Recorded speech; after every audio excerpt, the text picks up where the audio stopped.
All right, with the holiday season in full swing, your children might get money as a gift this year. So joining us in studio to give us tips on how to teach children about money management, I should say, president of the Wilsey Asset Management, Brent Wilsey. Okay, Brent, good morning. Good morning, good to be here. This is a very good topic for this time of year because the kids are watching and they need to know what to do when they receive money. Yes, and I was kind of worried about this a little bit because I don't think I'm a Scrooge. No, I still want you to get toys and clothes and the gift cards and cash, but what about getting some shares of Kohl's stock? And again, I got to put a disclaimer on here. We do hold Kohl's stock in our portfolio, I own it and so forth. And also when I make that recommendation for a stock, it is only for a month or so because we could sell it. But again, just think about owning something where you get dividends and so forth. You actually own a business. So let's move on though, why I'm doing this, because there's some numbers out there I saw that really kind of frightened me. And there's some sad numbers that actually 36% of 23 to 38-year-olds have no emergency savings. And actually, I don't know, but just in Poway,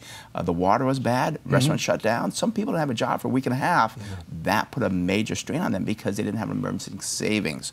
Also, too, this is another bad one. 36% of college students already have $1,000 in credit card debt.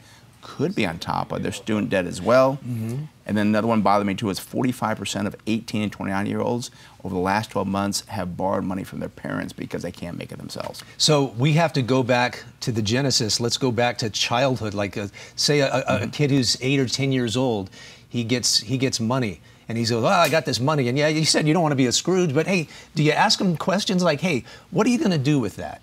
You really do. Like save it, invest it, give a little, and then you get the rest. And you don't. You do want to ask them and you want to give them the right answer because, and again, I do have to blame the parents for this, and maybe the parents didn't learn themselves. Right. But you want to start now, and what you have to do, and remember, you bring up a good point. Kids at 4 or 5 years old, they're already absorbing and watching what you're doing, so they're starting to build their habits. And it's kind of funny, Jason. We do come out as savers. We're convinced to start spending. So we start out as savers, but we turn it around. So as a parent, what you're going to do again? Watch that child that's 4 or 5 years old. They are watching you. The other thing you want to look at is the pre-tweens and teens and so forth.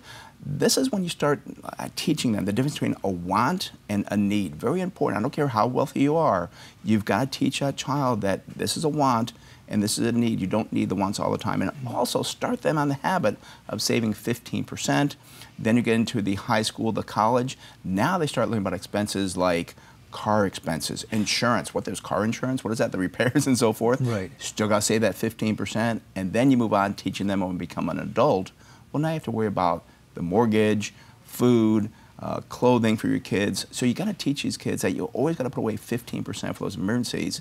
But you still got to enjoy it. So that's why you still get a Christmas present, but still put something away into a stock or something. And you can prepare them for their first job when they look at their pay stub and go, wait a second, I got federal tax, state tax, you know what I mean? That's like, right. So they got to get ready for that too. But the principle, so 15% save is a good idea. 15% is a good number, yes. And at the top of this interview, you said you mentioned get them Kohl's stock. Is there a specific reason Kohl's in particular? Well, Kohl's is one that I own personally. We hold in our portfolio. We like Kohl's. They're a good value right now. They're a good price. They've came down from the high. They paid nearly a 5% dividend. And when you buy a stock and actually own a business, you can see what goes on with it. So that's why I picked Kohl's. We do on it. But again, we may sell it next month if we see things change on it. We're always watching those businesses to make sure we could hold it for another 7 years, but you always got to watch that business and teaching those kids as well.